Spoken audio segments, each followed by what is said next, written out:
জুলাই আগস্টের গণ অভ্যুত্থানের মধ্য দিয়ে যে জাতীয় ঐক্য প্রতিষ্ঠিত হয়েছে এবং যে জাতীয় ঐক্য অত্যন্ত প্রয়োজন আমাদেরকে জাতি হিসেবে, রাষ্ট্র হিসেবে অগ্রসর হওয়ার জন্য।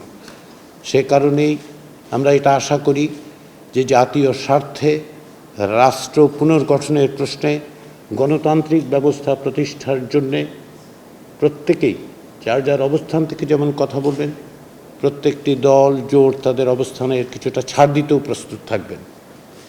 তার কারণ হচ্ছে যে আমরা সকলে মিলে একটি গণতান্ত্রিক রাষ্ট্র পুনর্গঠনের জন্য, একটি গণতান্ত্রিক রাষ্ট্র বিনির্মাণের জন্য সকলে এখানে সমবেত হয়েছি। আমরা চেষ্টা চালিয়ে যাচ্ছি এবং সেই চেষ্টায় আপনারা গণতান্ত্রিক আন্দোলনে অংশগ্রহণকারী হিসেবে ভূমিকা রেখেছেন।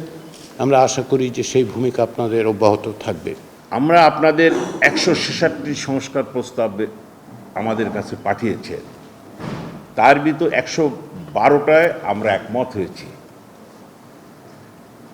26টা প্রস্তাবে একমত নয়, 28টা প্রস্তাবে আংশিক একমত হয়েছে।